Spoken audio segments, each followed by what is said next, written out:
ಶ್ರೀಮದ್ ಭಗವದ್ಗೀತೆಯ ಅಧ್ಯಾಯ 15ರ ಶ್ಲೋಕ 16 ಮತ್ತು 17ರಲ್ಲಿ 3 ಪ್ರಭುಗಳ ಬಗ್ಗೆ ತಿಳಿಸಿದ್ದಾರೆ. ಈ 3 ಪ್ರಭುಗಳು ಯಾರು? ಯಾವ ಪ್ರಭುವಿಗೆ ಶರಣಾದ ನಂತರ ಜನನ ಮತ್ತು ಮರಣ ಸಮಾಪ್ತವಾಗುತ್ತದೆ? 3 ಪ್ರಭುಗಳಲ್ಲಿ ಉತ್ತಮ ಪರಮಾತ್ಮ ಯಾರು? ಅವರು ಹೇಗಿದ್ದಾರೆ? ಅವರ ಹೆಸರೇನು? ಈ ಎಲ್ಲಾ ಗೂಢ ರಹಸ್ಯಗಳನ್ನು ತಿಳಿಯಲು ಅವಶ್ಯವಾಗಿ ಕೇಳಿ ಜಗದ್ಗುರು ತತ್ವದರ್ಶಿ ಸಂತ ರಾಮ್ಪಾಲ್ ಮಹಾರಾಜರ ಮಂಗಳ ಪ್ರವಚನ. ವೇದಗಳನ್ನು ತಪ್ಪು ಎಂದು ತಿಳಿಯುವವರು ಯಾರೂ ಇಲ್ಲ, ಮುಖ್ಯವಾಗಿ ಹಿಂದೂ ಸಮಾಜದಲ್ಲಿ ಮತ್ತು ಈ ರಾಧಾಸ್ವಾಮಿ ಪಂಥದವರು. ಇವರೇನು ಹೇಳುತ್ತಾರೆ ಶ್ರದ್ಧಾಳುಗಳಿಗೆ? ಅಂದರೆ ನಮಗೆ ವೇದಗಳ ಅವಶ್ಯಕತೆ ಇಲ್ಲ, ಗೀತೆಯೂ ಬೇಕಾಗಿಲ್ಲ ಮತ್ತು ನಮಗೆ ಪುರಾಣಗಳೂ ಬೇಕಾಗಿಲ್ಲ. ಸಂತರು ಹೇಳಿರುವ ವಾಣಿಯೇ ಫೈನಲ್ ಆಗಿರುತ್ತದೆ. ಈ ವೇದಗಳನ್ನು ಯಾರೋ ಬರೆದಿದ್ದಾರೆ, ವೇದವ್ಯಾಸರು ವೇದಗಳನ್ನು ಬರೆದಿದ್ದಾರೆ. ಅರೆ, ವೇದಗಳನ್ನು ಖಂಡಿತ ವೇದವ್ಯಾಸರು ಬರೆದಿದ್ದಾರೆ, ಆದರೆ ಈ ವಾಣಿಗಳು ಯಾರದು? ವೇದವ್ಯಾಸರು ರೈಟರ್. ಈಗ ವೇದವ್ಯಾಸರು ಗೀತೆಯ ಕೇವಲ ರೈಟರ್, ವಕ್ತಾರರಲ್ಲ. ಇದೇ ರೀತಿ ಪುರಾಣಗಳನ್ನು ಬರೆಯಲಾಗಿದೆ. ಯಾರು ಏನು ಹೇಳಿದರೂ ವೇದವ್ಯಾಸರು ಬರೆದರು. ಈ 4 ವೇದಗಳ ಯಥಾರ್ಥ ಜ್ಞಾನ ಋಷಿಗಳಿಗೆ ಕಂಠಸ್ಥವಿತ್ತು, ಅದನ್ನು ಇವರು ಆಸ್ ಇಟ್ ಈಸ್ ಬರೆದರು. ಪರಮಾತ್ಮನಿಂದ ಪ್ರಾಪ್ತಿಸಿ, ಏಕೆಂದರೆ ಭಗವಂತನೇ ಬಂದು ಈ ಜ್ಞಾನವನ್ನು ನೀಡಿದ್ದರು, ಮತ್ತು ಬ್ರಹ್ಮಾನಿಂದ ನಂತರ ಈ ಜ್ಞಾನವನ್ನೆಲ್ಲರೂ ಪ್ರಾಪ್ತಿಸಿಕೊಂಡಿದ್ರು. ವೇದವ್ಯಾಸ ಕೇವಲ ಬರೆದಿದ್ದಾರೆ, ಆದರೆ ಇದು ಗಾಡ್ ಗಿವೆನ್ ಆಗಿದೆ. ಮತ್ತಿವರು ಹೇಳುತ್ತಾರೆ ಸಂತರು ಯಾವುದೇ ನಾಮ ಕೊಡಲಿ ಅದೇ ಸರಿ, ಅದರಿಂದಲೇ ಮೋಕ್ಷವಾಗುವುದು. ಮತ್ತೆ ಹೀಗೂ ಹೇಳುತ್ತಾರೆ, ನಮಗೆ ವೇದಗಳ ಅವಶ್ಯಕತೆ ಇಲ್ಲ, ನಮ್ಮ ಜ್ಞಾನವಂತೂ ವೇದಗಳಿಂದ ಮಿಗಿಲಾಗಿದೆ, ವೇದಗಳಿಗಿಂತ ಮಿಗಿಲಾಗಿದೆ ಎನ್ನುತ್ತಾರೆ. ಮತ್ತೆ ಹೀಗೆ ಯಾರಾದರೂ ಈ ಶರೀರದಲ್ಲಿ ಹಿಂದೆ ಕಮಲಗಳಿವೆ ಎಂದು ಹೇಳಿದರೆ ಅವರು ಹೇಳುತ್ತಾರೆ, ನಾವಂತೂ ತ್ರಿಕುಟಿಯಿಂದಲೇ ಪ್ರಾರಂಭಿಸುತ್ತೇವೆ. ತ್ರಿಕುಟಿ ಇಲ್ಲಿಲ್ಲ, ಅವರು ಇಲ್ಲಿದೆ ಎಂದು ಹೇಳುತ್ತಾರೆ, ಹಿಂದಕ್ಕೆ ಬ್ಯಾಕ್ನಲ್ಲಿರುತ್ತದೆ. ಹೇಳುತ್ತಾರೆ, ನಾವು ಸೀದಾ ತ್ರಿಕುಟಿಯಿಂದ ನಡೆಯುತ್ತೇವೆ, ನಮ್ಮ ಮಾರ್ಗ ಅಲ್ಲಿಂದ ಆರಂಭವಾಗುತ್ತದೆ. ಈಗ ಪುಣ್ಯಾತ್ಮರೇ, ಯಾರೋ ವೇದಗಳ ಜ್ಞಾನವನ್ನು ತಪ್ಪು ಎಂದು ಹೇಳಿದರೆ ಇದರಿಂದ ಸ್ಪಷ್ಟವಾಗುವುದೇನೆಂದರೆ ಅವರ ಜ್ಞಾನವಂತೂ ಬಹಳ ನಿರ್ಮಲವಾಗಿರಬೇಕಿತ್ತು. ವೇದಗಳಿಗಿಂತ ಮಿಗಿಲಾಗಿದ್ದರೆ ಸ್ವಲ್ಪ ವೇದಗಳ ಜ್ಞಾನವೂ ಅದರಲ್ಲಿರಬೇಕಿತ್ತು. ಹೇಗೆಂದರೆ 10ನೇ ತರಗತಿಯ ಸಿಲೆಬಸ್ನಲ್ಲಿ 10th ಕ್ಲಾಸ್ನಲ್ಲಿ 1ನೇ ತರಗತಿಯಿಂದ ಹಿಡಿದು ಅ ಆ ಇ ಅಂತೂ ಅಲ್ಲಿಂದಲೇ ಆರಂಭವಾಗುತ್ತದೆ. 3, 4, 5, 6, 8ನೇ 9ನೇ ತರಗತಿಯ ಜ್ಞಾನವೂ ಕೂಡ ಅದರಲ್ಲಿ ಇರುತ್ತದೆ. ಮತ್ತು ನಿಮಗೆ ಇವರ ಜ್ಞಾನ ತೋರಿಸ್ತೇನೆ, ರಾಧಾಸ್ವಾಮಿ ಪಂಥದವರ. ಇವರು ಹೇಳುತ್ತಾರೆ, ನಮ್ಮ ಜ್ಞಾನವಂತೂ ವೇದಗಳಿಗಿಂತಲೂ ಮಿಗಿಲಾಗಿದೆ. ಈಗ ತೋರಿಸ್ತೇನೆ ಇವರ ಜ್ಞಾನ. 2 ಶಬ್ದ ಓದಿ ಹೇಳುತ್ತೇನೆ. ರಾಧಾಸ್ವಾಮಿ ಪಂಥದವರ ಒಂದು ಪುಸ್ತಕವಿದೆ, ಸಾರ್ವಚನ್ ರಾಧಾಸ್ವಾಮಿ ವಾರ್ತಿಕ್. ಇದು ನೋಡಿ, ಒಂದು ನೋಟ ತೋರಿಸುತ್ತೇನೆ ನಿಮಗೆ. ಸಾರ್ವಚನ್ ರಾಧಾಸ್ವಾಮಿ ವಾರ್ತಿಕ್, ರಾಧಾಸ್ವಾಮಿ ಸತ್ಸಂಗ್ ಬ್ಯಾಸ್. ಇದು ಎಲ್ಲಿಂದ ಮುದ್ರಿತವಾಗಿದೆ? ಪ್ರಕಾಶಕರು ಜಗದೀಶ್ ಚಂದ್ರ ಸೆಕ್ರೆಟರಿ, ರಾಧಾಸ್ವಾಮಿ ಸತ್ಸಂಗ್ ಬ್ಯಾಸ್, ಡೇರಾ ಬಾಬಾ ಜೈಮಲ್ ಸಿಂಗ್, ಪಂಜಾಬ್. 2003ರಲ್ಲಿ 16ನೇ ಸಂಸ್ಕರಣವಾಗಿದೆ. ಇದು ಇಲ್ಲಿಂದ ಮುದ್ರಿತಗೊಂಡಿದೆ. Printed in India by Lakshmi offset printers, Delhi. ಇಷ್ಟು ಇದರ ಪೀಠಿಕೆಯಲ್ಲಿ ಬರೆಯಲಾಗಿದೆ. ಸಾರ್ವಚನ ರಾಧಾಸ್ವಾಮಿ ವಾರ್ತಿಕ್ ಹಜೂರ್ ಸ್ವಾಮೀಜಿ ಮಹಾರಾಜರ ವಚನಗಳ ಸಂಗ್ರಹವಾಗಿದೆ. ಈ ವಚನಗಳನ್ನು ಪ್ರವಚನಗಳಲ್ಲಿ ಮತ್ತು ಅನ್ಯ ಚರ್ಚೆಗಳಲ್ಲಿ ಭಕ್ತರು ನೋಟ್ ಮಾಡಿಕೊಂಡಿದ್ದರು. ಸ್ವಾಮಿ ಮಹಾರಾಜರು ಪರಮಧಾಮಕ್ಕೆ ತೆರಳಿದ ಕೆಲವು ವರ್ಷಗಳ ನಂತರ ಇವುಗಳನ್ನು ಸಂಗ್ರಹಿಸಿ ಪುಸ್ತಕ ರೂಪದಲ್ಲಿ ಮುದ್ರಿತಗೊಳಿಸಲಾಯಿತು. 1902ರಲ್ಲಿ ಬಾಬಾ ಜೈಮಲ್ ಸಿಂಗ್ ಮಹಾರಾಜರು ಸಾರ್ವಚನ್ ರಾಧಾಸ್ವಾಮಿ ವಾರ್ತಿಕ್ ಇದನ್ನು ಮೊದಲ ಬಾರಿ ಗುರುಮುಖಿ ಲಿಪಿಯಲ್ಲಿ ಮುದ್ರಿಸಲಾಯಿತು. ಪ್ರಸ್ತುತ ಪುಸ್ತಕ ಅದೇ ಪ್ರಥಮ ಗುರುಮುಖಿ ಸಂಸ್ಕರಣದ ಅನುಸಾರವಾಗಿದೆ ಮತ್ತು ಈಗ ಇದರ ಹಿಂದಿ ಸಂಸ್ಕರಣ ಪ್ರಕಾಶಿತಗೊಳಿಸಲಾಗುತ್ತಿದೆ. ಸ್ವಾಮೀಜಿ ಮಹಾರಾಜರ ಶುಭನಾಮ. ಯಾರು ಈ ರಾಧಾಸ್ವಾಮಿ ಪಂಥವನ್ನು ಸ್ಥಾಪಿಸಿದ್ದರು ಇದರ ಪ್ರವರ್ತಕನೆಂದು ತಿಳಿಯಲಾಗುತ್ತದೆ. ಸ್ವಾಮೀಜಿ ಮಹಾರಾಜರ ಶುಭನಾಮ ಸೇಠ್ ಶಿವದಯಾಲ್ ಸಿಂಗ್ ಆಗಿತ್ತು. ಇವರು 15 ಆಗಸ್ಟ್ 1818ರಂದು ಆಗ್ರಾ ನಗರದಲ್ಲಿ ಜನಿಸಿದ್ದರು. ಇವರ ತಂದೆಯ ಹೆಸರು ಸೇಠ್ ದಿಲ್ವಾಲಿ ಸಿಂಗ್ ಹಾಗೂ ತಾಯಿಯ ಹೆಸರು ಮಹಾಮಾಯ ಆಗಿತ್ತು. ಇವರ ಪೂರ್ವಜರು ಪಂಜಾಬ್ನಲ್ಲಿ ನೆಲೆಸಿದ್ದರು ಮತ್ತು ಮನೆಯಲ್ಲಿ ಗುರು ಗ್ರಂಥ ಸಾಹೇಬ್ ಪಠನೆ ನಡೆಯುತ್ತಿತ್ತು. ಇವರ ತಂದೆ ತಾಯಿ ಹಾಥರಸದ ಪ್ರಸಿದ್ಧ ಸಂತ ತುಲಸಿ ಸಾಹೇಬರ ಭಕ್ತರಾಗಿದ್ದರು. ಸ್ವಾಮೀಜಿ ಮಹಾರಾಜರೂ ಕೂಡ ತುಲ್ಸಿ ಸಾಹೇಬರ ಸಂಗತಿ ಬಹಳಷ್ಟು ಮಾಡಿದ್ದರು. ಬಾಲ್ಯದಿಂದಲೇ ಸ್ವಾಮೀಜಿ ಮಹಾರಾಜರ ಆಸಕ್ತಿ ಆಧ್ಯಾತ್ಮದ ಕಡೆಗಿತ್ತು. ಇವರು ಒಂದು ಕೊಠಡಿಯಲ್ಲಿ ಕುಳಿತುಕೊಂಡು 17 ವರ್ಷ ಸುರತ್ ಶಬ್ದ ಯೋಗಾಭ್ಯಾಸ ಮಾಡಿದ್ದರು ಮತ್ತು 1861ರಲ್ಲಿ ವಸಂತ ಪಂಚಮಿಯಂದು ಬಹಿರಂಗವಾಗಿ ಸಾಮಾನ್ಯ ಸತ್ಸಂಗ ಮತ್ತು ಸುರತ್ ಶಬ್ದ ಯೋಗದ ಉಪದೇಶ ಪ್ರಾರಂಭಿಸಿದ್ದರು. ಪುಣ್ಯಾತ್ಮರೇ, ಈಗ ಈ ಶಿವದಯಾಲರ ಜನನ 1818ರಲ್ಲಿ ಆಗ್ರಾದಲ್ಲಾಗಿತ್ತು ಮತ್ತು ಇವರು 17 ವರ್ಷಗಳ ತನಕ ಒಂದು ಮುಚ್ಚಿದ ಕೊಠಡಿಯಲ್ಲಿ ಕುಳಿತು ಹಠಯೋಗ ಮಾಡಿದರು. ಗುರುಗ್ರಂಥ ಸಾಹೇಬ್ ಓದುತ್ತಿದ್ದ. ಇದರೊಳಗಿನ ಪರಮಾತ್ಮನ ಸತ್ಯಖಂಡ ಸತ್ಯಲೋಕ ಎಲ್ಲೋ ಹುಡುಕಿಕೊಂಡ. ಮತ್ತೆ ಕಬೀರ್ ಸಾಹೇಬ್ರ ವಾಣಿಯಿಂದ ತೆಗೆದುಕೊಂಡ ಕರನೈನೋ ದೀದಾರ್ ಮಹಲ್ ಮೇ ಪ್ಯಾರಾ ಹೈ 32 ಪಂಕ್ತಿಗಳ ಒಂದು ಪದ್ಯವಿದೆ. ಅದರ ಅರ್ಥವೇ ಇವರಿಗೆ ತಿಳಿಯಲಿಲ್ಲ. ಮತ್ತಿವರು ಕಾಲನ ಪ್ರೇರಣೆಯಿಂದ ಒಂದು ನಕಲಿ ಪಂಥವನ್ನು ನಡೆಸಿಬಿಟ್ಟರು. ಈಗ ತೋರಿಸ್ತೇನೆ ಇವರ ಜ್ಞಾನ ಯಾವುದೆಂದು. ವೇದಗಳಿಗಿಂತಲೂ ಉತ್ತಮವೆಂದು ಹೇಳ್ತಾರೆ. ಮತ್ತು ಈ ಪುಸ್ತಕದಲ್ಲಿ ಹೀಗೆ ಬರೆಯಲಾಗಿದೆ ಏನೆಂದರೆ, ಹಜೂರ್ ಸ್ವಾಮೀಜಿ ಮಹಾರಾಜ ಶಿವದಯಾಲರು ಫೌಂಡರ್ ಆಫ್ ರಾಧಾಸ್ವಾಮಿ ಮತ್ತು ಈ ರಾಧಾಸ್ವಾಮಿಯಿಂದಲೇ ಸಚ್ಚಾ ಸೌದಾ ಸಿರ್ಸಾ ಒಂದೇ ಜ್ಞಾನ ಇವರಿಂದಲೇ ಉಪದೇಶ ಪ್ರಾಪ್ತಿಸಿದವರು. ಮತ್ತು ಈ ಮಥುರಾದಲ್ಲಿ ಜೈ ಗುರುದೇವ್ ಮತ್ತು ಈ ಕಡೆ ಒಬ್ಬ ಠಾಕೂರ್ ಮಹಾರಾಜರಿದ್ದರು ಮತ್ತು ದಿಲ್ಲಿಯಲ್ಲಿ ಕೃಪಾಲ್ ಮಿಷನ್. ಇವರೆಲ್ಲರೂ ಒಂದೇ ಬಾವಿಯ ನೀರಿನಂತೆ. ಈ ಶಿವದಯಾಲರ ಈ ಜ್ಞಾನದಿಂದ ತಿಳಿದುಕೊಳ್ಳಿ ಅವರ ಬಳಿ ಏನಿದೆಯೆಂದು. ಮತ್ತು ದಿನೋದ್ನಲ್ಲಿ ತಾರಾಚಂದ್ ಎಂಬ ಒಬ್ಬ ಮಹಾರಾಜರಿದ್ದರು. ಅವರೂ ಕೂಡ ಆ ರಾಧಾಸ್ವಾಮಿ ಬಾವಿಯ ನೀರನ್ನು ತುಂಬಿಕೊಂಡು ಇಲ್ಲಿ ಹಂಚುತ್ತಿದ್ದರು. ಅದೇ ಜ್ಞಾನ ಇಲ್ಲಿ ನೋಡಿ. ಇದು ಅದೇ ಪುಸ್ತಕವಿದೆ, ಸಾರ್ ವಚನ್ ರಾಧಾಸ್ವಾಮಿ ವಾರ್ತಿಕ್. ಅದನ್ನೇ ಓದುತ್ತಿದ್ದೇವೆ ಈಗ ನಾವು. ಇದರಲ್ಲಿ ಓದೋಣ. ರಾಧಾಸ್ವಾಮಿ ದಯಾಲ್ ಕೆ ದಯಾ ರಾಧಾಸ್ವಾಮಿ ಸಾಹೇಬ್ ಖುಲಾಸಾ ಉಪದೇಶ್ ಹಜೂರ್ ರಾಧಾಸ್ವಾಮಿ ಸಾಹೇಬ್ ಕಾ. ಅಂದರೆ ಶಿವದಯಾಲ್ ಅವರ ವಚನಗಳ ಅರ್ಥ ಬರೆದಿಟ್ಟಿದ್ದಾರೆ. ಅವರು ಹೇಳಿದಂತೆಯೇ ಬರೆದಿದ್ದಾರೆ. ಈಗ ದಫಾ 1ರಲ್ಲಿ ನಾವು ಓದೋಣ. ಕೇವಲ ಕೆಲಸ ಇಷ್ಟೇ ಇದೆ. ಏನೆಂದರೆ, ಮಾನವ ಅಂದರೆ ಮನುಷ್ಯ ತನ್ನ ಸರತಿ ಅಂದರೆ ಜೀವಾತ್ಮಕ್ಕೆ ಅದರ ಖಜಾನೆ ಮತ್ತು ನಿಕಾಸ್ ಅಂದರೆ ಹಂತ, ಸತ್ಯನಾಮ ಮತ್ತು ರಾಧಾಸ್ವಾಮಿಯಲ್ಲಿ ಹಂತ ಅಂದರೆ ಸ್ಥಾನ. ಸತ್ಯನಾಮಕ್ಕೆ ಸ್ಥಾನ ಎಂದು ಹೇಳಿದ್ದಾರೆ, ರಾಧಾಸ್ವಾಮಿಯನ್ನು ಸ್ಥಾನವೆಂದು ಹೇಳಿದ್ದಾರೆ. ಹಂತ ಇವರ ಜ್ಞಾನ ನೋಡಿ ಅದ್ಭುತ ಮಾಡಿಟ್ಟಿದ್ದಾರೆ. ತಲುಪಿಸುತ್ತದೆ ಅಂದರೆ ಆ ರಾಧಾಸ್ವಾಮಿ ಸ್ಥಾನದಲ್ಲಿ ತಲುಪಿಸಿ ಸತ್ಯನಾಮದ ಸ್ಥಾನದಲ್ಲಿ ತನ್ನ ಸುರತಿ ತಲುಪಿಸಲಿ. ಮತ್ತೆ 3ನೇ ವಚನದಲ್ಲಿ ಇವರು ಗೀತೆಯಂತೆ ಶ್ಲೋಕ ಮಾಡಿಟ್ಟಿದ್ದಾರೆ. ಖಂಡಿತ 118 150 ವರ್ಷಗಳಾದವು ಅದನ್ನು ಹೀಗೆ ಪ್ರಿಂಟ್ ಮಾಡಿಟ್ಟಿದ್ದಾರೆ.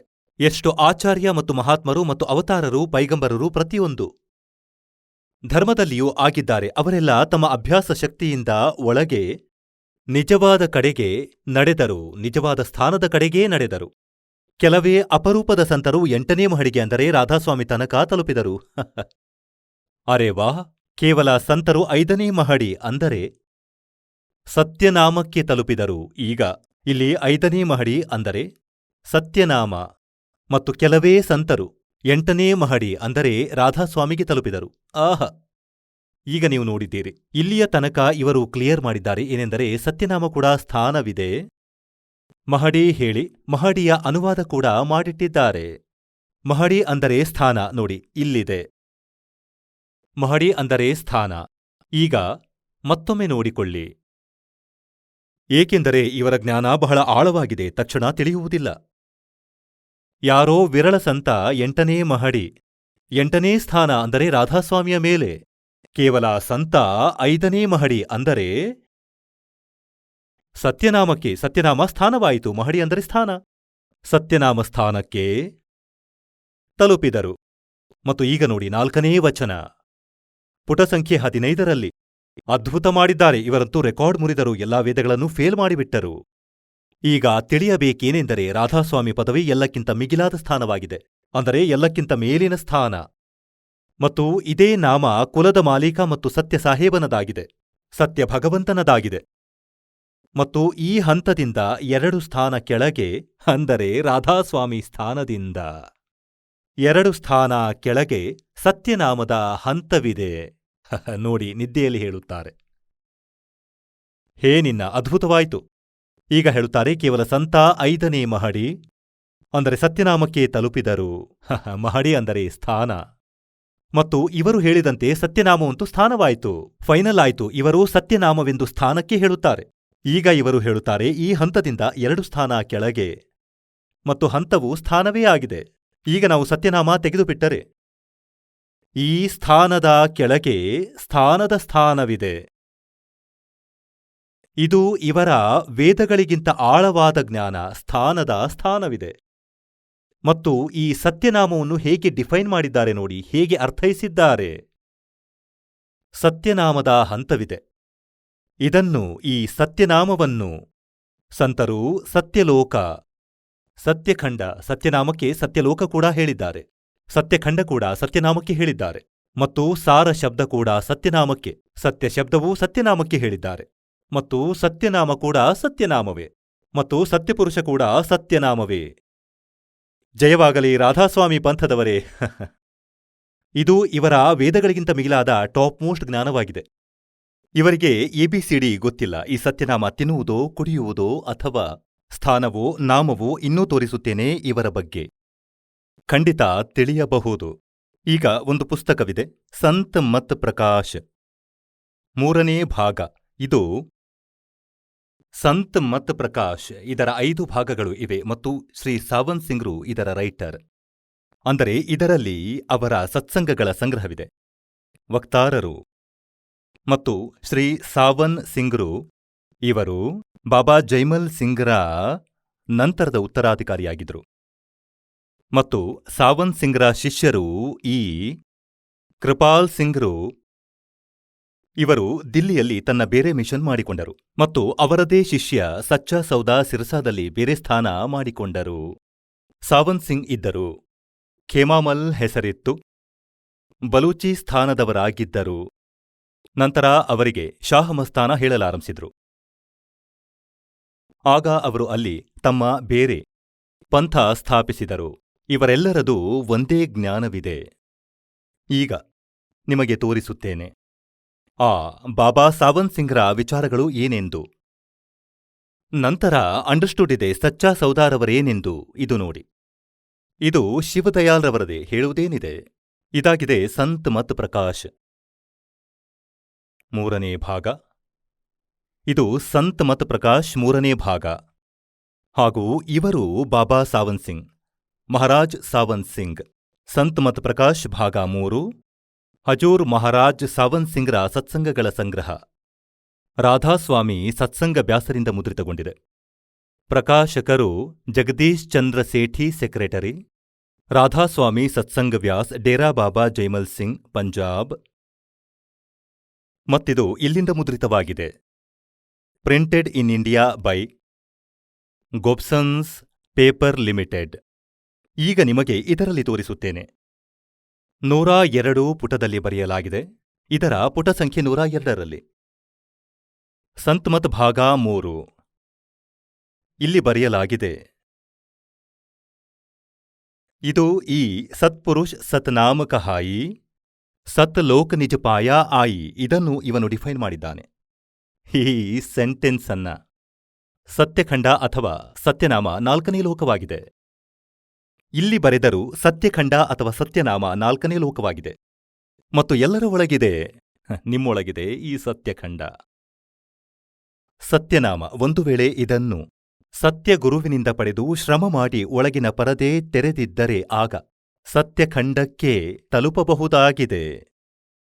ಸರಿ, ಈಗ ನಾವು ನೋಡಬೇಕಾಗಿರುವುದು ಏನೆಂದರೆ, ಇಲ್ಲಿ ಹೇಳುತ್ತಿದ್ದಾನೆ ಈ ಸತ್ಯಖಂಡ ಅಥವಾ ಸತ್ಯನಾಮ 4ನೇ ಲೋಕವಾಗಿದೆ. ಈ ಸತ್ಯನಾಮ 4ನೇ ಲೋಕವಾಗಿದೆ ಮತ್ತು ಇದು ನಮ್ಮೆಲ್ಲರ ಒಳಗಿದೆ. ಈಗ ತೋರಿಸ್ತೇನೆ ನಿಮಗೆ. 107ನೇ ಪುಟದಲ್ಲಿ 106 ಮತ್ತು 107ನೇ ಪುಟದಲ್ಲಿ. ಸತ್ಸಂಗಿ ಮಹಾರಾಜರೇ, ಎಲ್ಲಿ ರಾಮನಾಮದ ಮಹಿಮೆ ನಡೆಯುತ್ತದೆ, ಯಾವುದೋ ಪ್ರಶ್ನೆ ನಡೆಯುತ್ತಿದೆ. ಹಾಗಾದರೆ ಸಾವಂತ್ ಸಿಂಗ್ ಮಹಾರಾಜರು ಹೇಳ್ತಾರೆ, ನೀನು ಯಾವ ರಾಮನ ಉಲ್ಲೇಖ ಮಾಡುತ್ತಿರುವೆ? ಆ ಸತ್ಸಂಗಿ ಹೇಳಿದನು, ಎಷ್ಟು ರಾಮರು ಇದ್ದಾರೆ? ಮಹಾರಾಜರು ಅಂದರೆ ಸಾವಂತ್ ಸಿಂಗ್ರು ಹೇಳುತ್ತಿದ್ದಾರೆ, 4 ರಾಮರಿದ್ದಾರೆ. ತಮ್ಮ ಸೂಚನೆಯು ಯಾವ ರಾಮನ ಕಡೆಗೆ ಇದೆ? ಈಗ ಸತ್ಸಂಗಿ ಕೇಳಿದ, ಮಹಾರಾಜರೇ, 4 ರಾಮರ ಬಗ್ಗೆ ವಿಸ್ತರಿಸಿ ಹೇಳಿ. ನಂತರ ಮಹಾರಾಜರು ಹೇಳಿದರು, एक राम दशरथ गरडोल है, एक राम सब घट घट में बोल है, एक राम का सकल पसारा, एक राम त्रिभुवन से न्यारा. ಈಗ ನೋಡಿ, ಇವನು ಇದನ್ನು ಅನುವಾದಿಸಿದ್ದಾನೆ. ಮೊದಲನೇ ರಾಮ ದಶರಥ ರಾಜನ ಮಗ. ಅವರು ತ್ರೇತಾಯುಗದಲ್ಲಿ ಅವತರಿಸಿದ್ದರು. ಅವತರಿಸಿ ತನ್ನ ಕಾರ್ಯನಿರ್ವಹಿಸಿ ಹೊರಟು ಹೋದರು. ಆದರೆ ಈಗ ನಮಗೆ ಸಿಗಲಾರರು, ನಮ್ಮ ಕೆಲಸ ಮಾಡಲಶಕ್ತರು. ಮತ್ತು 2ನೇ ರಾಮ ಮನಸ್ಸು, ಅದು ಎಲ್ಲರ ದೇಹದಲ್ಲಿ ವ್ಯಾಪಕವಾಗಿದೆ. ಮತ್ತು 3ನೇ ರಾಮ ಬ್ರಹ್ಮ.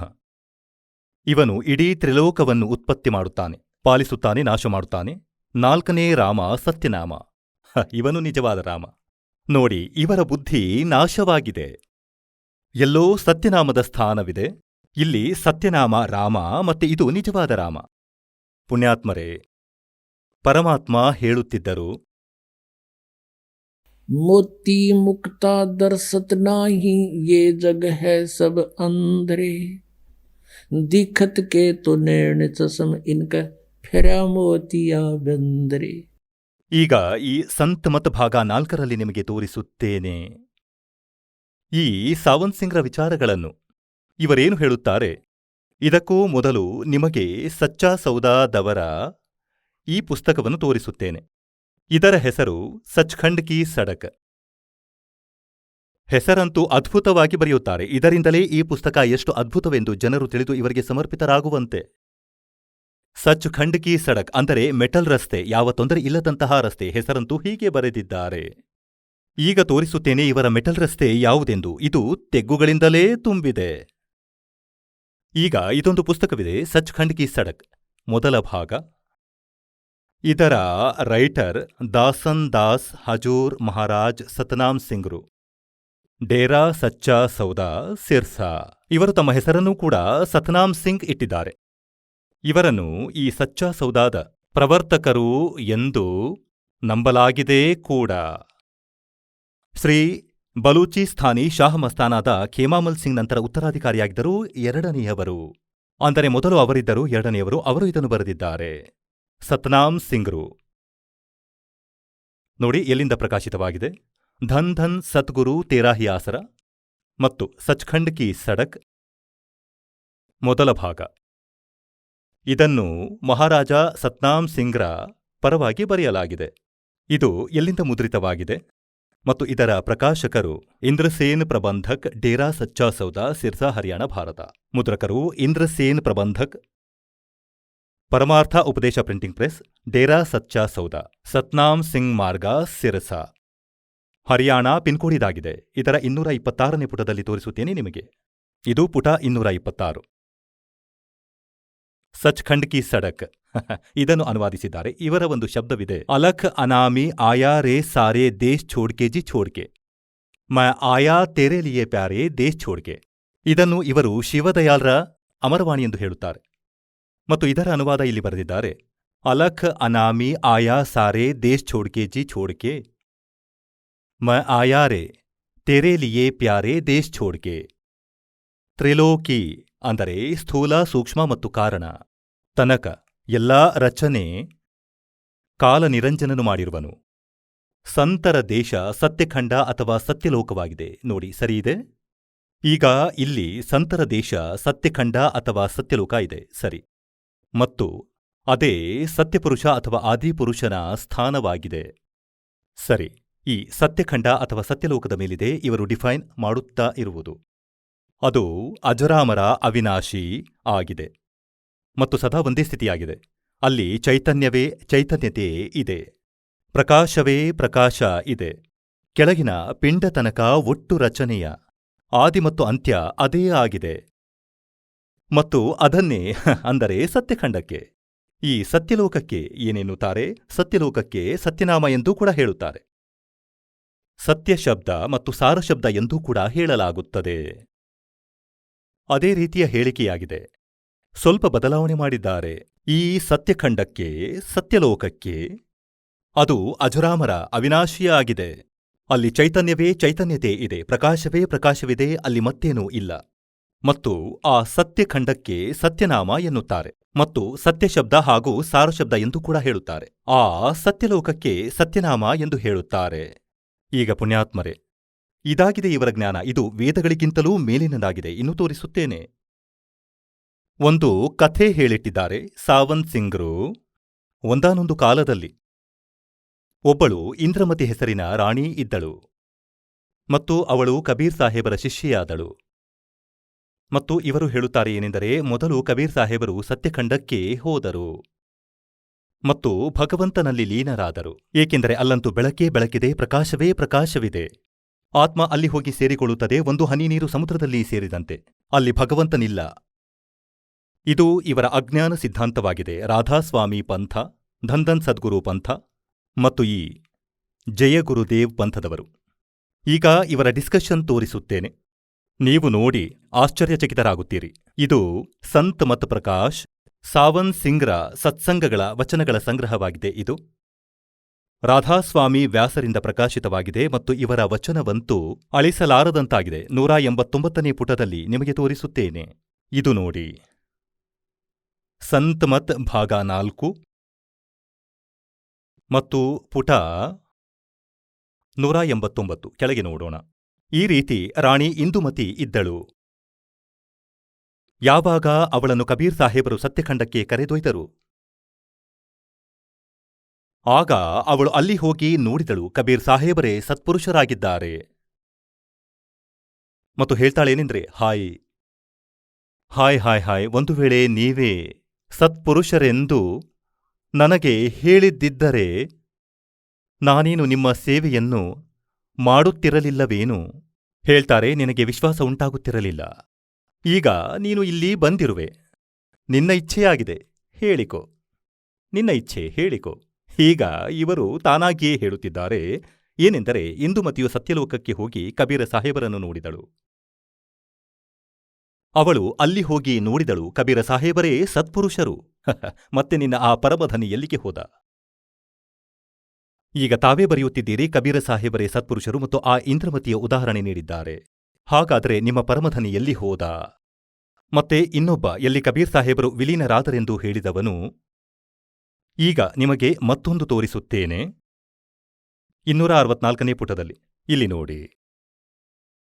ಇದೇ ಸಂತ್ ಮತ್ ಭಾಗ 4ರಲ್ಲಿ ಪುಟ 264.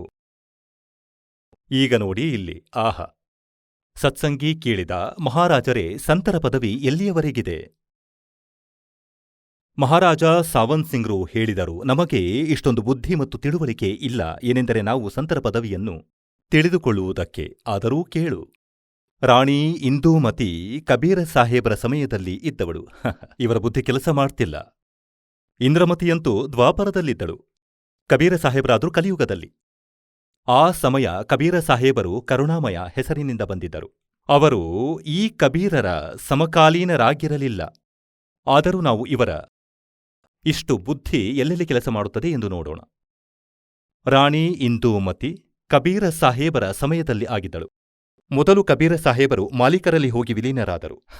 ನೋಡಿ, ತನ್ನ ಈ ಸಿದ್ಧಾಂತವನ್ನು ಫಿಟ್ ಮಾಡುತ್ತಾರೆ. ಏನೆಂದರೆ, ಮೊದಲಂತೂ ಕಬೀರ ಸಾಹೇಬರು ಹೋಗಿ ವಿಲೀನರಾದರು, ಸತ್ಯಖಂಡದಲ್ಲಿ ಮುಳುಗಿ ಸತ್ತರು. ಇವರ ಹೇಳಿಕೆಯಂತೆ ಅಲ್ಲಿ ಪ್ರಕಾಶವೇ ಪ್ರಕಾಶವಿದೆ. ಆತ್ಮವು ಹೇಗೆ ಮುಳುಗುತ್ತದೆ ಅಂದರೆ ಒಂದು ಹನಿ ನೀರು ಸಮುದ್ರದಲ್ಲಿ ಸೇರಿದಂತೆ. ಮೊದಲು ಕಬೀರ ಸಾಹೇಬರು ಮಾಲೀಕನಲ್ಲಿ ವಿಲೀನರಾದರು. ಅವರಂತೂ ವಿಲೀನರಾದರು. ನಂತರ ರಾಣಿಯು ವಿಲೀನಳಾದಳು. ನಂತರ ರಾಣಿ ಹೋಗಿ ಅದರಲ್ಲಿ ಮುಳುಗಿ ಸತ್ತಳು. ತದನಂತರ ರಾಣಿಯು ಸತ್ಯಖಂಡಕ್ಕೆ ಹೋಗಿ ಕಬೀರ ಸಾಹೇಬರ ಪದವಿಯನ್ನು ನೋಡಿ ಹೇಳತೊಡಗಿದಳು, ಮಹಾರಾಜರೇ, ಒಂದು ವೇಳೆ ತಾವೇ ಅಕಾಲ ಪುರುಷ, ತಾವೇ ಸತ್ಯಪುರುಷರೆಂದು ಮೊದಲೇ ಹೇಳಿದ್ದರೆ ನಾನು ಭಜನೆ ಸ್ಮರಣೆ ಮಾಡಿ ವ್ಯರ್ಥವಾಗಿ ಶ್ರಮಪಡುತ್ತಿರಲಿಲ್ಲ. ಕಬೀರ ಸಾಹೇಬರು ಉತ್ತರಿಸಿದರು, ನಿನಗೆ ಆ ಸಮಯದಲ್ಲಿ ವಿಶ್ವಾಸವಾಗುತ್ತಿರಲಿಲ್ಲ. ಅರೆ, ಒಳ್ಳೆ ಮನುಷ್ಯ. ಇದಂತೂ ಇವರು ಸತ್ಯ ಬರೆಯುತ್ತಿದ್ದಾರೆ, ಕಬೀರ ಸಾಹೇಬರು ಅಕಾಲ ಪುರುಷರೆಂದು. ಆದರೆ ಮೊದಲೇ ಕಬೀರ ಸಾಹೇಬರು ಹೋಗಿ ಮಾಲೀಕನಲ್ಲಿ ವಿಲೀನರಾದ ನಂತರ ರಾಣಿಯು ವಿಲೀನಳಾದರೆ ಮತ್ತೆ ಅವರೊಡನೆ ಯಾವಾಗ ಮಾತನಾಡಿದಳು? ನೋಡಿ, ಇವರ ಬುದ್ಧಿ ಕೆಲಸ ಮಾಡುತ್ತಿಲ್ಲ. ಕಬೀರ ಸಾಹೇಬರು ಹನಿಯಂತೆ ಸಮುದ್ರದಲ್ಲಿ ಸೇರಿದಾಗ ಅವಳು ಹೇಗೆ ಮಾತನಾಡಿದಳು? ಅವರು ಹೇಗೆ ಬೇರೆ ಉಳಿದರು? ಸತ್ಯವೇನೆಂದರೆ ಅಲ್ಲಿಯ ಸೃಷ್ಟಿ ಬೇರೆಯಾಗಿದೆ, ಮತ್ತು ಹೀಗೆ ಮನುಷ್ಯ ಸದೃಶ ಸೃಷ್ಟಿಯಾಗಿದೆ, ಮತ್ತು ಪರಮಾತ್ಮ ಸಾಕಾರನಾಗಿದ್ದಾರೆ. ಅವರ ವಿಭಿನ್ನವಾದ ಸಿಂಹಾಸನ ಬಹಳ ಸುಂದರವಾಗಿದೆ. ಪುಣ್ಯಾತ್ಮರೇ ಹೇಳುತ್ತಾರೆ, गुरु बिन काहू न पाया ज्ञाना जो थो था वो छड़े मूड के साना. ಅಂದರೆ ಹೊಟ್ಟನ್ನು ಯಾರಾದರೂ ಕುಟ್ಟುವ ಪರಿಶ್ರಮ ಮಾಡಿದ್ದರೆ ಅವನು ಮೂರ್ಖ ವ್ಯಕ್ತಿ, ಅದರಲ್ಲಿ ಏನೂ ದೊರೆಯುವುದಿಲ್ಲ. ಹೇಗೆಂದರೆ ಯಾರಾದರೂ ಭತ್ತ ತೆಗೆದುಕೊಂಡು ಉಳಿದ ಹೊಟ್ಟು ಹಾಕಿ ಇಟ್ಟಿದ್ದರೆ ಪುನಃ ಅದನ್ನು ಯಾರಾದರೂ ಕುಟ್ಟುತ್ತ ಅದರಿಂದ ಅವನು ಧಾನ್ಯ ತೆಗೆಯುತ್ತಿದ್ದೇನೆಂದು ಹೇಳಿದರೆ ಅವನು ಮಹಾಮೂರ್ಖನು, ಸಾರಾಯಿ ಕುಡಿದಿರಬಹುದು, ಅಥವಾ ಅವನು ಖಂಡಿತವಾಗಿ ಪೆದ್ದನು. ಹಾಗಾಗಿ ಈ ಪೂರ್ತಿ सतगुरु बिना काहू न पाया ज्ञाना जो थो था वो छड़े मूड के साना. ಈಗ ನಿಮಗೆ ತೋರಿಸುತ್ತೇನೆ. ಇದು ಸ್ವತಃ ಈ ಮಾತು. ಇವರಂತೂ ಅಲ್ಲಿಂದ ಇಲ್ಲಿಂದ ಜ್ಞಾನವನ್ನು ತೆಗೆದುಕೊಂಡು ಈ ರಾಧಾಸ್ವಾಮಿ ಪಂಥವನ್ನು ನಿರ್ಮಿಸಿದರು. ಇವರಿಗೆ ಸ್ವತಃ ಗೊತ್ತಿಲ್ಲ ಇವರೇನು ಬರೆಯುತ್ತಿದ್ದಾರೆಂದು, ಮತ್ತು ಯಾವ ವೇ ಆಫ್ ವರ್ಷಿಪ್ ಇದೆ ಪರಮಾತ್ಮನನ್ನು ಪಡೆಯಲು. ಇವರಿಗೆ ಸತ್ಯನಾಮವೇ ತಿಳಿಯುತ್ತಿಲ್ಲ, ಸತ್ಯನಾಮ ಯಾವುದೆಂದು. ಮತ್ತು 5 ನಾಮಗಳಲ್ಲಿ ಸತ್ಯನಾಮ ಕೂಡ ಸೇರಿಸಿದ್ದಾರೆ. ಇವರು 5 ನಾಮಗಳನ್ನು ನೀಡುತ್ತಾರೆ: ಓಂಕಾರ, ರರಂಕಾರ, ಜ್ಯೋತಿ ನಿರಂಜನ, ಸೋಹಂ ಮತ್ತು ಸತ್ಯನಾಮ. ಈ ಸತ್ಯನಾಮ ಇವರು ಜಪಿಸಲು ನೀಡಿಟ್ಟಿದ್ದಾರೆ. ಮತ್ತು ಹೇಳ್ತಾರೆ, ಇದೇ ಸತ್ಯನಾಮ, ಇದೇ ಸತ್ಯಖಂಡ, ಇದೇ ಸತ್ಯಪುರುಷ, ಮತ್ತು ಇದೇ ಸಾರನಾಮ, ಇದೇ ಸತ್ಯನಾಮ. ಮತ್ತು ಸಾರ ಶಬ್ದವೂ ಇದೇ ಆಗಿದೆ. ಹೇಗೆಂದರೆ ಯಾರೋ ಒಬ್ಬ ಕಾಡಿನಲ್ಲಿ ವಾಸಿಸುವವನು ಯಾವತ್ತೂ ಕಾರ್ ನೋಡಿಲ್ಲ, ಕೇವಲ ಕೇಳಿರುವಂತೆ ರಸ್ತೆ ಕೂಡ ಕೇಳಿದಂತೆ, ಪೆಟ್ರೋಲ್ ಕೂಡ ಕೇಳಿರುತ್ತಾನೆ. ಅವನಿಗೆ ಯಾರಾದರೂ ಕೇಳಿದರೆ, ನೀನು ಕಾರಲ್ಲಿ ಹೋಗುತ್ತೀಯಾ, ನೀನು ಕಾರ್ ನೋಡಿರುವಿಯಾ, ಕಾರು ಹೇಗಿರುತ್ತದೆ, ಪೆಟ್ರೋಲ್ ಯಾವುದಕ್ಕೆ ಹೇಳುತ್ತಾರೆ ಎಂದು ಕೇಳಿದರೆ ಅವನು ಹೇಳುವನೇನೆಂದರೆ ಕಾರನ್ನೇ ಪೆಟ್ರೋಲ್ ಎನ್ನುವರು. ರಸ್ತೆ ಯಾವುದಕ್ಕೆ ಹೇಳುತ್ತಾರೆ, ಕಾರನ್ನೇ ಹೇಳುತ್ತಾರೆ. ಅರೆ, ನಗರ ಯಾವುದಕ್ಕೆ ಹೇಳುತ್ತಾರೆ, ಕಾರನ್ನೇ ನಗರ ಎನ್ನುತ್ತಾರೆ. ಡ್ರೈವರ್ ಎಂದು ಯಾರಿಗೆ ಹೇಳುತ್ತಾರೆ, ಕಾರನ್ನೇ ಡ್ರೈವರ್ ಎನ್ನುತ್ತಾರೆ. ವಾಹರೇ ಎಂಜಿನಿಯರ್! ಹೀಗಿದ್ದರೂ ಈ ಮಹಾರಾಜರು ಸತ್ಯಖಂಡದ ಸಂದೇಶ ಕೊಡುವವರು. ಇವರಿಗೆ ಎಬಿಸಿಡಿ ಕೂಡ ಗೊತ್ತಿಲ್ಲ ಸತ್ಯಖಂಡದ ಬಗ್ಗೆ. ಹೇಳುತ್ತಾರೆ, ಬೇಕೋಕೆ ಲಷ್ಕರ್ ಫಿರೇಯೆ ವಾಣಿ ಚೋರ್ ಕಠೋರ್, ಪರಮಾತ್ಮನ ವಾಣಿಯಿಂದ ಸತ್ಯಖಂಡ ಎಂಬ ಶಬ್ದವನ್ನು ತೆಗೆದುಕೊಂಡು ಇವರು ವಿದ್ವಾನರಾಗಿ ಕುಳಿತಿದ್ದಾರೆ. ಮತ್ತು ಸದ್ಗುರುಧಾಮ್ನ ಪಹುಂಚೆಂಗೆಯೇ 84 ಕೆ ಡೋರ್ ಇಲ್ಲಿಯವರೆಗೆ ಹೇಳಿದೆ. ಸತ್ಯಲೋಕಕ್ಕೆ ಹೋಗಲು ಸಾಧ್ಯವಿಲ್ಲ ಈ ಜನರು, ಏಕೆಂದರೆ ಇವರ ಸಾಧನೆಯೇ ತಪ್ಪಾಗಿದೆ. ಒಂದು ಪುಸ್ತಕವಿದೆ, ಘಟರಾಮಾಯಣ. ನೀವು ಶ್ರೀ ಶಿವದಯಾಲ್ರ ಜೀವನ ಚರಿತ್ರೆಯಲ್ಲಿ ಸ್ವಲ್ಪ ಓದಿದ್ದೀರಿ. ಏನೆಂದರೆ ಇವರ ಮನೆಯಲ್ಲಿ ಗುರುಗ್ರಂಥ ಸಾಹೇಬರ ಪಠಣೆ ಆಗುತ್ತಿತ್ತು, ಮತ್ತು ತುಲ್ಸಿದಾಸ್ ಹಾಥ್ರಸ್ರ ಶಿಷ್ಯರಾಗಿದ್ದರೂ ಇವರ ತಂದೆ ತಾಯಿಯರು. ಈಗ ಮನೆಯಲ್ಲಿ ಏನಾದರೂ ಚರ್ಚೆ ನಡೆದರೆ ಮಕ್ಕಳೂ ಕೂಡ ಕೇಳುತ್ತಾರೆ. ಪಠಣೆ ನಡೆಯುವಾಗ, ಸತ್ಸಂಗ ನಡೆಯುವಾಗ ಇವನಿಗೆ ಯಾರೋ ಮಿಸ್ಗೈಡ್ ಮಾಡಿಬಿಟ್ಟರು. ಅದಕ್ಕಿಂತಲೂ ಭಿನ್ನವಾಗಿ ಅವನು 5 ನಾಮಗಳನ್ನು ನೀಡಲಾರಂಭಿಸಿದ. ಈಗ ಈ ಘಟ್ ರಾಮಾಯಣದಲ್ಲೇನು ಬರೆಯಲಾಗಿದೆ, ಪಾಂಚೋನಾಮ್ ಕಾಲ್ಕೆ ಜಾನೋ. ಇದು ನೋಡಿ, ಘಟ್ ರಾಮಾಯಣ, ತುಲ್ಸಿ ಸಾಹೇಬ್ ಹಾಥ್ರಸ್ದವರದು. ಬೆಲ್ಡಿಯರ್ ಪ್ರಿಂಟಿಂಗ್ ಪ್ರೆಸ್, ಇಲಹಾಬಾದ್ನಿಂದ ಮುದ್ರಿತಗೊಂಡಿದೆ. ಇದು 2 ಭಾಗಗಳಲ್ಲಿದೆ. ಈಗ ಪ್ರಥಮ ಭಾಗ ತೋರಿಸ್ತಿದ್ದೇನೆ. ಈಗ ಇದು 27ನೇ ಪುಟದಲ್ಲಿ ನೋಡಿ. ಈಗ ಇಲ್ಲಿಂದ ಆರಂಭಿಸೋಣ, ಭೇದ ಪಿಂಡ ಮತ್ತು ಬ್ರಹ್ಮಾಂಡದ. ಈಗ ಇವರು ಇಲ್ಲಿಂದ ಆರಂಭಿಸಿದ್ದಾರೆ. ಬಹಳ ಉದ್ದವಿದೆ, ನಾವು ಸ್ವಲ್ಪ ಓದೋಣ. दानी कह जीव सुन बाता बिना दान करहो मैं घाता. जब जीव कहे समझ सुन भाई करो घात के ही कारण जाई. अंतर गुफा तहाँ चल जाऊं ता साहिब के दर्शन पाऊं. 500 नाम जीव जब भाख्या और 6ठा नाम गुप्त कर राख्या. 500 नाम काल के जानो तब दानी मन शंका आनो. ಈ 5 ನಾಮಗಳಂತೂ ಕಾಲನದಾಗಿವೆ. ತಬ್ದಾನಿ ಮನುಶಂಕ ಆನೋ. निर्गुण निराकार निर्वाणी धर्मराय ये 5 बखानी. जीव नाम निज कह विचारी जान बूझ दानी झकमारी. ಕಹೇ ಜೀವ್ ದೃಗದಾನಿ ಭಾಯಿ. ದೃಗ್ ಅಂದರೆ ಧಿಕ್ಕಾರವಿದೆ. कहे जीव दृग दानी भाई हम चल जाई नाम चितलाई. दानी दान चुकाओ आई जब यह बाट निभन तू पाई. कहकर अंश कहाँ तुम जाई, बात आपनी को समझाई। कह जीव सतलोक निवासा, मैं चल जाऊं पुरुष के पासा। दानी कह दूर है भाई, अगम पंथ कैसे निभ जाई। कौन नाम मार्ग को जाई, और कौन नाम से उभरे आई। इतना भेद कहो समझावा, और बाट जीव जब घर की पावा।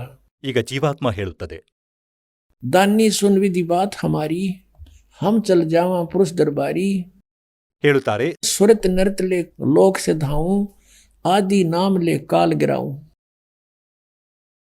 ಆ 5 ನಾಮಗಳಿಗಿಂತ ಭಿನ್ನವಾಗಿದೆ ಈ ಆದಿ ನಾಮ್ಲೆ ಕಾಲ್ಗಿರಾವ್ ಮತ್ತು सत नाम ले जीव उभारी, अस चल जाऊं पुरुष दरबारी। ಈಗ ಈ ಸತ್ಯನಾಮ ಏನು ಮತ್ತು ಆದಿನಾಮವೇನು? ಸತ್ಯನಾಮ 2 ಅಕ್ಷರಗಳದ್ದು, ಇದರಲ್ಲೊಂದು ಓಂ ಆಗಿದೆ. ಗೀತೆ ಅಧ್ಯಾಯ 17 ಶ್ಲೋಕ 23ರಲ್ಲಿ ಹೇಳಲಾಗಿದೆ, ಓಂ ತತ್ಸತ್ ಇತಿ ನಿರ್ದೇಶಃ ಬ್ರಹ್ಮಣ ತ್ರಿವಿಧ ಸ್ಮೃತಃ. ಓಂ ಅಂತು ಬ್ರಹ್ಮನದು ಮತ್ತು ತತ್ ಪರಬ್ರಹ್ಮನದು, ಅಂದರೆ ಅಕ್ಷರ ಪುರುಷನದು. ಈ ಸತ್ಯನಾಮ 2 ಅಕ್ಷರಗಳದ್ದಾಗಿದೆ. ಒಂದು ಓಂ ಪ್ಲಸ್ ಇನ್ನೊಂದು ತತ್, ಅದು ಸಾಂಕೇತಿಕವಾಗಿದೆ. ಮತ್ತು ಸಾರನಾಮ, ಇದು ಆದಿನಾಮ. ಇವುಗಳಿಂದ ಜೀವಾತ್ಮದ ಮೋಕ್ಷವಾಗುವುದು, ಇದು ಕ್ಲಿಯರ್ ಮಾಡಿಟ್ಟಿದ್ದಾರೆ. ಈ 5 ನಾಮಗಳು ಕಾಲನದೇ ತಿಳಿಯಿರಿ. ಈ 5 ನಾಮಗಳಂತೂ ಕಾಲನದಾಗಿದೆ. ರರಂಕಾರ, ಓಂಕಾರ, ಜ್ಯೋತಿ ನಿರಂಜನ, ಸೋಹ ಮತ್ತು ಸತ್ಯನಾಮ, ಇವುಗಳನ್ನು ಕಬೀರ್ ಸಾಹೇಬ್ರಿಂದ ಒಟ್ಟುಗೂಡಿಸಿದ್ದಾರೆ. ಈಗ ಪುಣ್ಯಾತ್ಮರೇ, ಇದಾಗಿತ್ತು ಈ ರಾಧಾಸ್ವಾಮಿ ಪಂಥದವರ ಜ್ಞಾನ. 5 ನಾಮಗಳನ್ನು ನೀಡುತ್ತಾರೆ. ಈಗ ನಾವು ವೇ ಆಫ್ ವರ್ಷಿಪ್ ನೋಡೋಣ. ಮೊದಲಂತೂ ಇವರ ಜ್ಞಾನ ನೋಡಿದ್ದಾಯ್ತು. ಸತ್ಯಖಂಡ ಏನು, ಸತ್ಯಲೋಕ ಏನು, ಇವರಿಗೆ ABCD ಕೂಡ ಗೊತ್ತಿಲ್ಲ. ಇವರ ವೇ ಆಫ್ ವರ್ಷಿಪ್ ಯಾವುದು, ಸಾಧನೆ ಏನು, ಅದರಿಂದ ಮೋಕ್ಷವಾಗುವುದೆಂದು ತಿಳಿದಿದ್ದಾರೆ. ಸತ್ಯಖಂಡಕ್ಕೆ ಹೋಗುವೆವು, ತ್ರಿಕುಟಿಯಿಂದಲೇ ಆರಂಭಿಸ್ತೇವೆ. ಇದಕ್ಕೆ ಮಕ್ಕಳಾಟ ಮಾಡಿಟ್ಟಿದ್ದಾರೆ ಇವರು. ತ್ರಿಕುಟಿಯನ್ನು ಇವರು ಬರ್ವಾಲಾದ ಬಸ್ ಸ್ಟ್ಯಾಂಡ್ ಎಂದು ತಿಳಿದಿದ್ದಾರೆ. ಯಾರು ಬೇಕಾದರೂ ಕಾಲ್ನಡಿಗೆಯಲ್ಲಿ ಅಥವಾ ವಾಹನದ ಮೂಲಕ 2 ನಿಮಿಷದಲ್ಲಿ ತಲುಪಿದಂತೆ. ತ್ರಿಕುಟಿಗೆ ಹೋಗುವ ಮೊದಲು ನೀವು ಇಲ್ಲಿಯ ಬಹಳಷ್ಟು ವ್ಯವಸ್ಥೆಗಳನ್ನು ಕ್ಲಿಯರ್ ಮಾಡಬೇಕಾಗುತ್ತದೆ. Trikuti is the international airport. International ಏರ್ಪೋರ್ಟ್ಗೆ ಹೋಗುವ ವ್ಯಕ್ತಿಯು ಮೊದಲೇ ನಿರ್ಧರಿಸಿರುತ್ತಾನೆ ಎಲ್ಲಿಗೆ ಹೋಗುವುದೆಂದು. ಅದಕ್ಕಾಗಿ ಪಾಸ್ಪೋರ್ಟ್ ಮತ್ತು ಬಾಡಿಗೆಯ ವ್ಯವಸ್ಥೆ ಮೊದಲೇ ಮಾಡಬೇಕು. ಜೊತೆಯಲ್ಲಿ ನೋ ಡ್ಯೂ ಸರ್ಟಿಫಿಕೇಟ್ ಆ ದೇಶದ್ದು, ಸ್ವದೇಶಕ್ಕೆ ಬರುವುದಕ್ಕಾಗಿ. ಈಗ ನಾವು ಇಲ್ಲಿ ಕಾಲನಲೋಕದಲ್ಲಿದ್ದೇವೆ. ಇಲ್ಲಿ 5 ಪ್ರಧಾನರಿದ್ದಾರೆ. ಗುರು ಗ್ರಂಥ ಸಾಹೇಬದಲ್ಲಿ ಹೀಗೆ ಬರೆಯಲಾಗಿದೆ, ಪಂಚಪ್ರಧಾನ್. ಈ ಪಂಚಪ್ರಧಾನರ 5 ನಾಮಗಳನ್ನೇ ಈ ದಾಸನು ನಿಮಗೆ ನೀಡುತ್ತಿರುವನು. ರಾಧಾಸ್ವಾಮಿ ಪಂಥದವರು ನೀಡುವ ಈ 5 ನಾಮಗಳಲ್ಲ, ಅವು ಭಿನ್ನವಾಗಿವೆ. ಆ 5 ನಾಮಗಳು ಈ ಕಮಲದ್ದು, ಅವುಗಳನ್ನು ನಿಮಗೆ ಪ್ರಥಮ ಮಂತ್ರದಲ್ಲಿ ನೀಡಲಾಗುತ್ತಿದೆ. ಹಾಗಾದರೆ ಈಗ ನಾವು ಇವರ ವೇ ಆಫ್ ವರ್ಷಿಪ್ ನೋಡಬೇಕಾಗಿದೆ. ಯಾವ ಪೂಜೆ ಮಾಡುತ್ತಾರೆ ವಾಸ್ತವಿಕವಾಗಿ, ವೇ ಆಫ್ ವರ್ಷಿಪ್ ಯಾವುದು, ರಿಯಲ್ ಅಂದರೆ ಸತ್ಯ ಸಾಧನೆ ಯಾವುದಾಗಿದೆ, ಯಾವ ಯಾವ ಮಹಾಪುರುಷರು ಮಾಡಿದ್ದಾರೆ, ಅವರಿಗೆ ನಾವು ಮೋಕ್ಷ ಪಡೆದವರೆಂದು ನಂಬುತ್ತೇವೆ. ತಾನಾಗಿಯೇ ಮಾತು ಮುಗಿಯುವುದು, ತಾನಾಗಿಯೇ ನಿರ್ಣಯವಾಗುವುದು. ಈಗ ನೋಡಿ, ಸಂತ್ ಮತ್ ಭಾಗ 4. ಇದಾಗಿದೆ ಹಜೂರ್ ಸಾವಂತ್ ಸಿಂಗ್ ಮಹಾರಾಜರ ಸತ್ಸಂಗಗಳ ಸಂಗ್ರಹ. ಮತ್ತು ಇದು ಎಲ್ಲಿಂದ ಮುದ್ರಿತಗೊಂಡಿದೆ ನಿಮಗೆ ತೋರಿಸಿದ್ದೆ.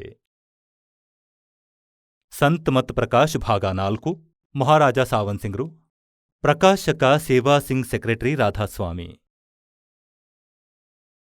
ಸತ್ಸಂಗ್ ವ್ಯಾಸ್, ಡೇರಾ ಬಾಬಾ ಜೈಮಲ್ ಸಿಂಗ್, ಜಿಲ್ಲೆ ಅಮೃತ್ಸರ. ಮುದ್ರಕರು ಸರ್ತಾಜ್ ಪ್ರಿಂಟಿಂಗ್ ಪ್ರೆಸ್, ಟಾಂಡಾ ರಸ್ತೆ, ಜೋಶಿ ಎಸ್ಟೇಟ್, ಜಲಂಧರ್. ಈಗ ನಾವು 261ನೇ ಪುಟದಲ್ಲಿ ನೋಡೋಣ. ಆಹಾ, ಅದ್ಭುತ ಮಾಡಿಟ್ಟಿದ್ದಾರೆ. ಇದಾಗಿದೆ 261ನೇ ಪುಟ. ಮತ್ತು ಇದು ಸಂತ್ ಮತ್ ಪ್ರಕಾಶ್ ಭಾಗ 4. ಇಲ್ಲಿಂದ ಓದೋಣ. ಆಹಾ, ನೋಡಿ. अक्सर रूप निखरती चाली, छोड़ दिया अब देश बेगाना। ಈಗ ಈ ವಾಣಿಯನ್ನು ಸಾವಂತ್ ಸಿಂಗ್ರು ಡಿಫೈನ್ ಮಾಡುತ್ತಿದ್ದಾರೆ. ಈ ಜಗತ್ತು ಕ್ಷರ, ಬ್ರಹ್ಮ್ ಅಕ್ಷರನು. ಇವರು ಗೀತೆಯ 17ನೇ ಶ್ಲೋಕ ಅಪ್ಪಿತಪ್ಪಿ ಓದಿರಬಹುದು. ಈ ಜಗತ್ತು ಕ್ಷರ ಮತ್ತು ಬ್ರಹ್ಮ ಅಕ್ಷರನು ಮತ್ತು ನೀ ಅಕ್ಷರ ಪಾರಬ್ರಹ್ಮನು. ಈ ಜಗತ್ತು ಸೃಷ್ಟಿಯಾದಾಗ ನಾವು ಈ ಪ್ರಪಂಚದಲ್ಲಿ ಬದುಕುತ್ತಾ ಬರುತ್ತಿದ್ದೇವೆ. ಆದರೆ ಗುರುವಿನ ಕೃಪೆಯಿಂದ ಆತ್ಮವು ಈ ಪ್ರಪಂಚವನ್ನು ಬಿಟ್ಟು ಸತ್ಯಲೋಕಕ್ಕೆ ಹೋಗುತ್ತಿದೆ. ಗುರು ಗ್ರಂಥ ಸಾಹೇಬ್ನಲ್ಲಿ ಬಹಳ ಆಳವಾದ ಗೂಢ ರಹಸ್ಯಗಳಿವೆ. ಅದರಲ್ಲಿ ಒಂದು ಕಡೆ ಬರೆದಿದೆ, कि 52 अक्षर लोक तरह सब कुछ इनके माही, ये अक्षर खिर जाएंगे वो अक्षर इनमें नाही. ಗುರು ಗ್ರಂಥ ಸಾಹೇಬ್ನ ಈ ಪುಟದಲ್ಲಿ ಮುಂದೇನು ಬರೆಯಲಾಗಿದೆ? कि सोई गुरु पूरा कहावे, 2 अक्षर का भेद बतावे, एक छुड़ावे एक लखावे, तो प्राणी निज घर को पावे. ಮತ್ತೆ ಹೇಳುತ್ತಾರೆ, जे तू पढ़ा पंडित, बिन दुई अक्षर दुई नावा, प्रणवत नानक एक लंगाए जे कर सच समावा. ಗುರು ಗ್ರಂಥ ಸಾಹೇಬ್ನ ಪುಟ ಸಂಖ್ಯೆ 1171ರಲ್ಲಿ ಬರೆಯಲಾಗಿದೆ. सोई गुरु पूरा कहावे, 2 अक्षर का भेद बतावे, एक छुड़ावे एक लखावे, तो प्राणी निज घर को पावे. ಇಲ್ಲಿ 2 ಅಕ್ಷರಗಳು ಅಂದರೆ ಒಂದಂತೂ ಸತ್ಯನಾಮ, ಇದು 2 ಅಕ್ಷರಗಳದ್ದಾಗಿದೆ. ಇದರಲ್ಲಿ ಒಂದು ಓಂ, ಇನ್ನೊಂದು ಗುಪ್ತವಾಗಿದೆ. ಅದನ್ನು ಈ ದಾಸನೂ ಹೇಳುವನು, ಸರಿ. ಮತ್ತು ಮೂರನೆಯದು जे तू पंडा पंडित, बिन दुई अक्षर दुई नावा, है प्रणवत नानक एक लंगाए जे कर सच समावा. ಪಂಡಿತರಿಗೆ ಹೇಳುತ್ತಾರೆ, ಹೇ ವಿದ್ವಾನ ಪಂಡಿತ, ನೀನು ಈ 2 ಅಕ್ಷರಗಳನ್ನು ಬಿಟ್ಟು ಎಲ್ಲಾ ವೇದಗಳನ್ನು ಕಂಠಪಾಠ ಮಾಡಿದ್ದರೂ ನೀನು ಓದುವುದೂ ಕೂಡ ವ್ಯರ್ಥವಾಗಿದೆ. ಕಬೀರ್ ಸಾಹೇಬರು ಇದನ್ನು ಮುಂದೆ ಹೇಳಿದ್ದಾರೆ. ಏನೆಂದರೆ, ಒಂದು ವೇಳೆ ನೀನು ಗುಣಿಯಾಗಿದ್ದರೆ, ಜ್ಞಾನಿಯಾಗಿದ್ದರೆ ಆ ಅಕ್ಷರಗಳನ್ನು ಹೇಳು. ಆ ಅಕ್ಷರಗಳು ಪಾರಬ್ರಹ್ಮನಲ್ಲಿ ಇವೆ. ಸ್ವತಃ ಉತ್ತರವನ್ನು ಬರೆದಿದ್ದಾರೆ. ಈ 2 ಅಕ್ಷರಗಳು ಪಾರಬ್ರಹ್ಮನಲ್ಲಿ ಇವೆ. ಮತ್ತು ಒಂದು ಅಕ್ಷರ ಜಗತ್ತನ್ನು ಸೃಷ್ಟಿಸಿತು, ಇನ್ನೊಂದು ಸತ್ಯಲೋಕವನ್ನು ಸೃಷ್ಟಿಸಿತು. ಇವರು ಇದನ್ನೇ ಬಡಬಡಿಸುತ್ತಿದ್ದಾರೆ, ಸತ್ಯಲೋಕ ಸತ್ಯಲೋಕ ಎಂದು. ಕೇಳಿಸಿಕೊಂಡಿದ್ರಲ್ಲ ಇವರು. ಮತ್ತು ಇದನ್ನೇ ಕಬೀರ ಸಾಹೇಬರೂ ಹೇಳುತ್ತಾರೆ. कह कबीर दुई अक्षर भाख, होएगा खसम तो लेगा राख. ಈಗ ಇದೂ ಕೂಡ ಗುರು ಗ್ರಂಥ ಸಾಹೇಬರಲ್ಲಿ ಕಬೀರ ಸಾಹೇಬರ ವಾಣಿ ಇದೆ. ಇದರಲ್ಲಿ ಕಬೀರ ಸಾಹೇಬರು ಸ್ಪಷ್ಟಪಡಿಸಿದ್ದಾರೆ. ಏನೆಂದರೆ, 2 ಅಕ್ಷರದ ನಾಮ ಜಪಿಸು, ಭಾಕ್ ಅಂದರೆ ಉಚ್ಚರಿಸು, ಅದನ್ನು ಜಪಿಸು. ಮತ್ತು ಹೋಯ್ಗಾ ಖಸಂತೋ ಲೇಗಾ ರಾಖ್, ಇದನ್ನು ನೀಡುವವರು ಒಂದು ವೇಳೆ ಅಧಿಕಾರಿಯಾಗಿದ್ದರೆ ಪ್ರತಿ ಕ್ಷಣವೂ ನಿನ್ನ ರಕ್ಷಣೆಯಾಗುವುದು. ಈಗ ಇಲ್ಲಿ ನೋಡಿ, ಗುರುನಾನಕ್ ಸಾಹೇಬರು ಪುನಃ ಹೇಳುತ್ತಾರೆ, ಇಕ್ ಅಕ್ಷರ ಹರಿಮನ್ ವಸೆ ನಾನಕ್ ಹೋತ್ ನಿಹಾಲ್, ಇದು ಆದಿನಾಮ. ಇದನ್ನೇ ಸಾರನಾಮವೆಂದು ಕರೆಯುತ್ತಾರೆ. ಮತ್ತು 2 ಅಕ್ಷರವುಳ್ಳದ್ದು ಸತ್ಯನಾಮ. 2 ಅಕ್ಷರದ್ದಾಗಿದೆ. ಇದು ಸತ್ಯನಾಮ. 1 ಅಕ್ಷರದ್ದು ಆದಿನಾಮವಾಗಿದೆ. ಅದೇ ಈ ಘಟರಾಮಾಯಣದಲ್ಲಿ ಪ್ರಮಾಣವಿದೆ. 261 ನಾವು ಓದಿದ್ದೇವೆ, 262 ಓದೋಣ. ಒಂದು ಸ್ಥಾನದಲ್ಲಿ ಪುನಃ ಗುರು ಸಾಹೇಬರು ಹೇಳುತ್ತಾರೆ, वेद कतेब सिमरत सब सासत, इन पढ़ा मुक्त न होई, एक अक्षर जो गुरुमुख जापै तिसकी निर्मल सोई. ಈಗ ಇವರು ಸರಿ ಹೇಳುತ್ತಿದ್ದಾರೆ. ಕೇವಲ 1 ನಾಮವಿದೆ. ಅಂದರೆ ಶಾಸ್ತ್ರ ಪುರಾಣಗಳನ್ನು ಓದೋದ್ರಿಂದ ಯಾವ ಲಾಭವೂ ಇಲ್ಲ. एक अक्षर जो गुरुमुख जापै, ಇಲ್ಲಿ ಆದಿನಾಮದ ಬಗ್ಗೆ ಹೇಳಲಾಗಿದೆ, ಅದನ್ನು ಜಪಿಸಬೇಕು. ಆದರೆ ಇವರೇನು ಹೇಳುತ್ತಿದ್ದಾರೆ ನೋಡಿ, ಇವರ ಅನುವಾದ. ಈ ಅಕ್ಷರ ನಿಮ್ಮೊಳಗಿದೆ. ಗುರುನಾನಕ್ ದೇವರ ಈ ವಾಣಿಯನ್ನು ಸಾವಂತ್ ಸಿಂಗ್ರು ಅನುವಾದಿಸುತ್ತಿದ್ದಾರೆ. ಆ ಅಕ್ಷರ ನಿಮ್ಮೊಳಗಿದೆ ಮತ್ತು ಪಾರಬ್ರಹ್ಮನಲ್ಲಿ ಹೋದಾಗ ಸಿಗುವುದು. ಮರಣದ ನಂತರ ಭೂತವಾದ ಬಳಿಕ ಸಿಗುವುದು. ಆ ಅಕ್ಷರ ನಿಮ್ಮೊಳಗಿದೆ ಮತ್ತು ಪಾರಬ್ರಹ್ಮನಲ್ಲಿ ಹೋದಾಗ ಸಿಗುವುದು. ಈ ಧರ್ಮ ನಮ್ಮ ಧರ್ಮವಲ್ಲ, ಈ ಜಾತಿ ನಮ್ಮ ಜಾತಿಯಲ್ಲ, ಈ ದೇಶ ನಮ್ಮ ದೇಶವಲ್ಲ, ನಮ್ಮ ದೇಶ ಸತ್ಯಖಂಡ ಮತ್ತು ನಮ್ಮ ಜಾತಿ ಸತ್ಯನಾಮ. ಮತ್ತೆ ಮತ್ತೆ ಎಲ್ಲಕ್ಕೂ ಸತ್ಯನಾಮವೆಂದು ಹೇಳ್ತಾರೆ.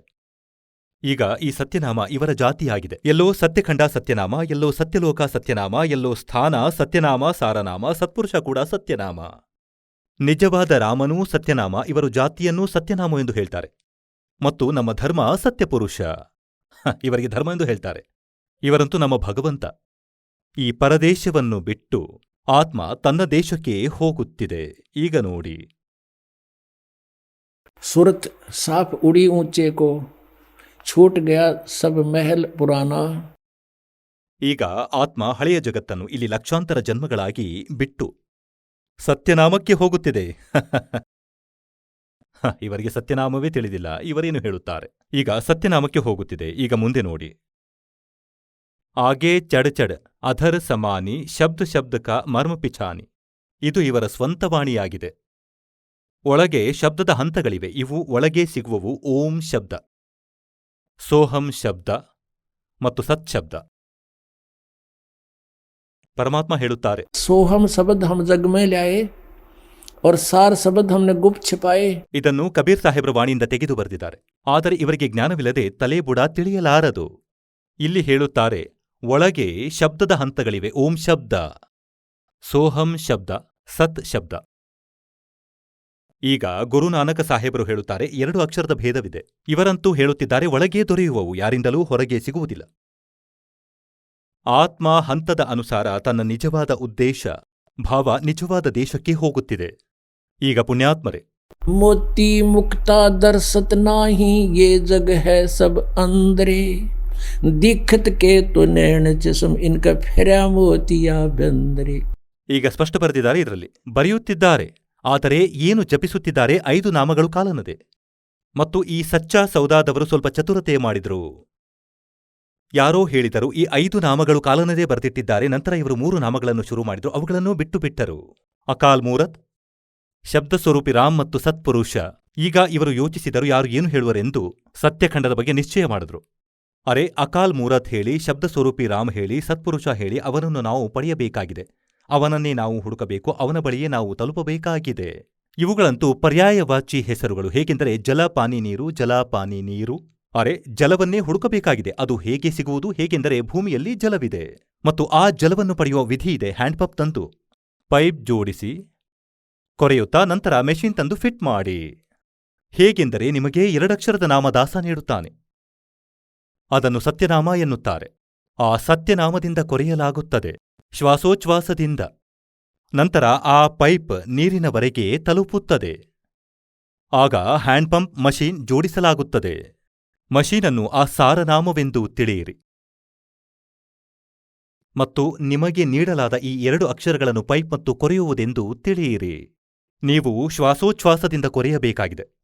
ನಂತರ ನಿಮಗೆ ಆ ಸಾರನಾಮ ಸಿಕ್ಕಿದಾಗ ಹ್ಯಾಂಡ್ಪಂಪ್ ಮೇಲಿನ ಮಷೀನ್, ನಂತರ ಸ್ಮರಣೆ ಮಾಡಿ ಮತ್ತು ಪರಮಾತ್ಮ ಅಂದರೆ ನೀರು ಪ್ರಾಪ್ತವಾಗುವುದು.